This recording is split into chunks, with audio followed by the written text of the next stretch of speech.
Marathons, 26.2 miles of excitement, glory, and pain. Now you may be wondering, how did we end up here? To do that, let's take it back a couple weeks. I partnered with Lynn Sage with the goal of raising $10,000 for breast cancer research.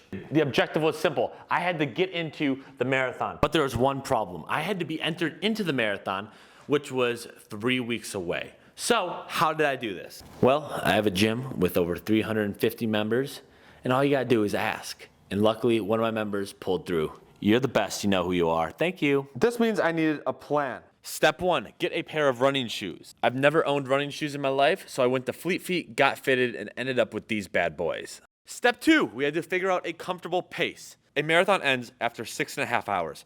I plan to finish it in 5 hours, meaning I have to maintain a pace of 11-minute miles. Step 3, figure out a nutrition plan. The marathon is October 9th, which means 4 days leading up to the marathon, we have to carb load it up, which means that we have to eat.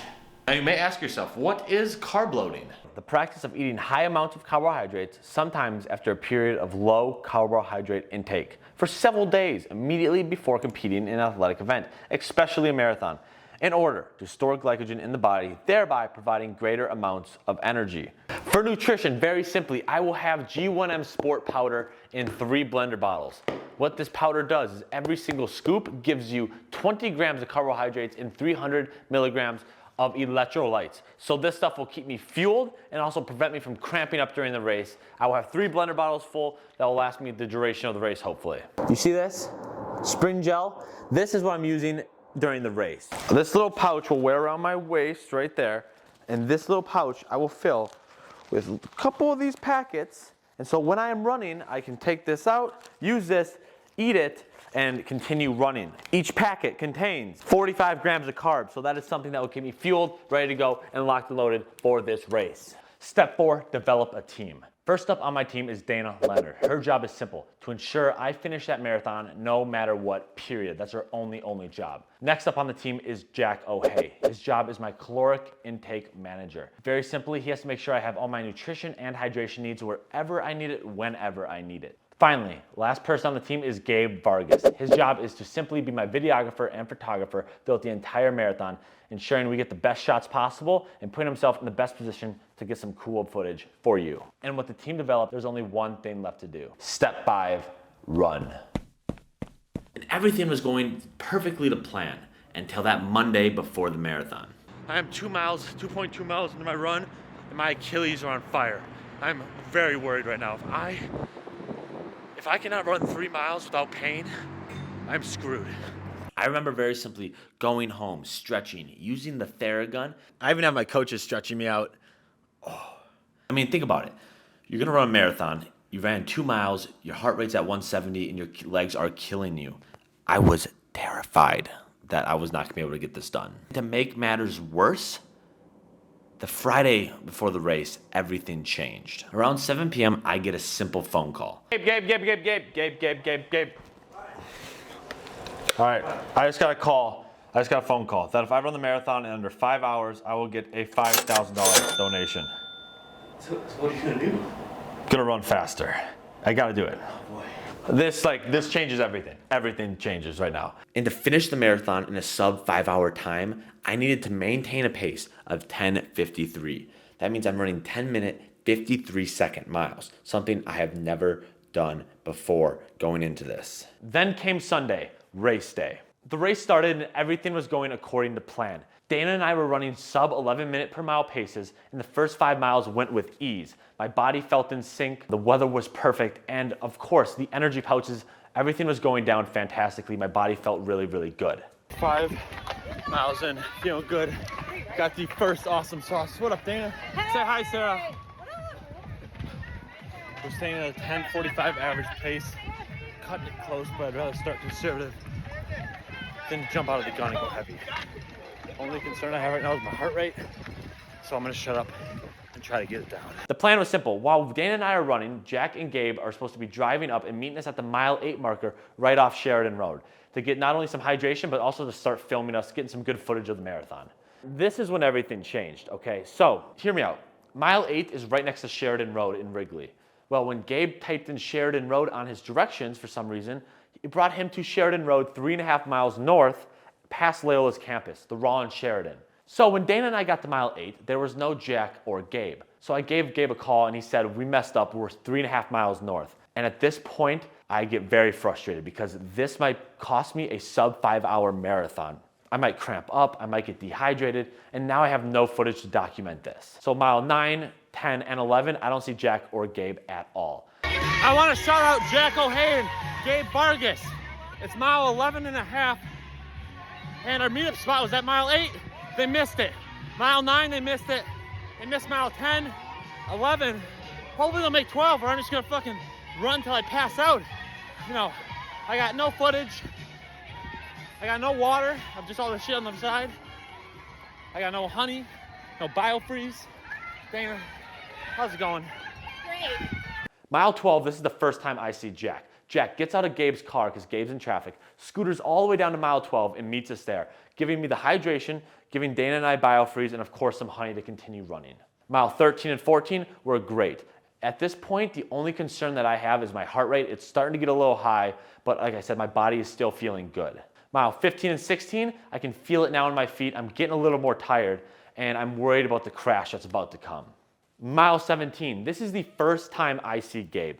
Gabe left his car in Wrigley because he got pulled over for no front license plate, grabbed a divvy bike and divvied all the way down to meet us at mile 17. So he was biking. And this footage that you're about to see right here is us seeing Gabe for the first time at mile 17.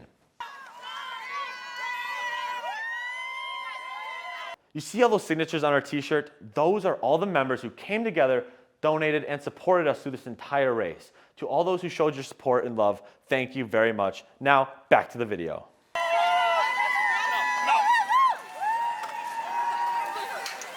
up, Gabe? Oh, hey, Gabe. Oh, happy you made it. Yeah. Only 17 miles later. And right after this clip, at mile 18, this is when I hit that dreaded wall. I crash, boom, hit that wall. And this is when people say the real race begins. When you hit that wall, you have 8.2 miles left to go. And of course, you know that every single step you take is just painful, your body is tired, and my heart rate at this point is around 177 beats per minute. So what did I do? I actually turned off my music and I played an hour-and-a-half long motivational David Goggins video to just get me through that mentally. He was telling me, stay hard, push on, don't stop. Who gonna carry the boats, you know? Like he's just yelling in my ear. I'm like, we gotta go, go, go. Step after step, my feet felt like they were broken. My body felt just in shambles. My head was just pain. It was all just, my heart rate was through the roof. I can't really describe it. It's kind of like a blackout zone. It's one of the toughest places I've ever been mentally. Also, this is when I say you have to be most aware of your body. The last 8 miles for me is when every single step I was worried about a cramp. And so around mile 20-ish, what happened was I felt a little tingle in my right lat. My right lat, I was running, you know, boom, boom, boom, and my right lat got a little tingle in it. It was nothing like a cramp, but it was tingly. And I ran a little more, I got to like 20 and a half, right? 20.5 miles. And at that moment, I felt a little tighter tingle and I stopped. I was like, Dana, I think I'm gonna cramp. So I stopped. I stretched a little bit. I stretched out the legs. I got some water. I had a salt tablet.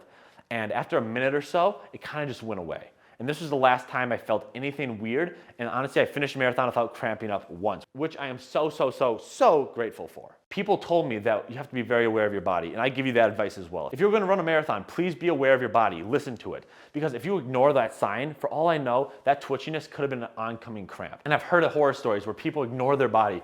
They push through that little cramp or that little twitch they feel, and at once their whole body just locks up. And now not only does it jeopardize your time, but it also can lead to severe injury and honestly ruin your entire race. So if you feel anything coming on, slow down, stretch it out, because trust me, in the end, it's always worth it to be cautious. Mile 21 and 22, I honestly don't really remember anything. I was just blacked out. It was all painful. Every single step, I wanted to quit. And it just sucked. It really was terrible. Terrible, terrible, terrible. Mile 23, my heart rate is around 181 beats per minute. I am gassed. Dana, like I said, is telling me we gotta keep on pushing, keep on going. And honestly, at this moment is the first time that I walked. But Dana didn't let me walk. We walked for about 20 feet and she said, we have to finish, we have to go. And although I knew we were gonna finish in sub 5 hours, Dana, like I said, wanted to finish just how we started, which was strong. And once we hit mile 24, I knew we did it. We were gonna complete the sub 5 hour marathon. At this point, I was ecstatic. Yes, my whole body hurt, I could barely talk. And honestly, every single step felt like my legs and feet were still broken, but the energy of Chicago, the satisfaction that was coming was amazing. I knew that I was gonna finish my first marathon with no training at all, under 5 hours. Mile 25 and 26, the city of Chicago carried me that whole way. I made some FaceTimes, people kept calling me, my sisters were texting me like, you're so close, you gotta finish sub 5.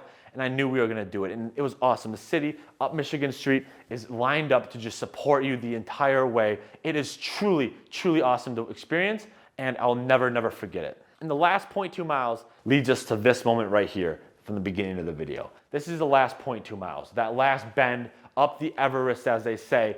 It is very painful, it is very hard, but you just push onto the end because you are so, so, so, so close. I'm not playing any audio from that video too, because honestly, I sounded like I was weeping, like I was like, it's like, oh my God, Dana. Like, I was weeping. I kind of want to make the noise, but it's embarrassing audio and it's not getting played. Also, sorry about the quality of the filming. I was in no mental state to put my hand up and, peace out. I should have gave the camera to Dana.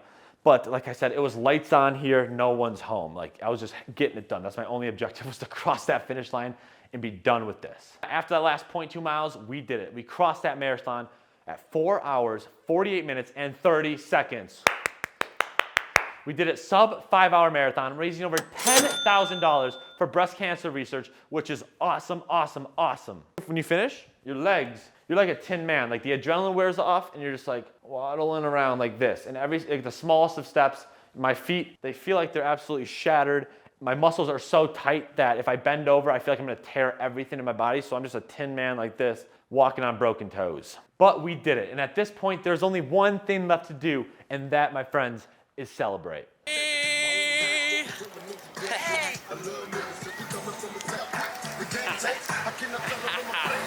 We gon' run this town tonight. Give me a little picture, chin chin, put that in your mouth, girl. Hey. And finally, please comment, like, and subscribe. And if you're ever going to run a marathon, please train for it and do not be a dummy like me. Goodbye.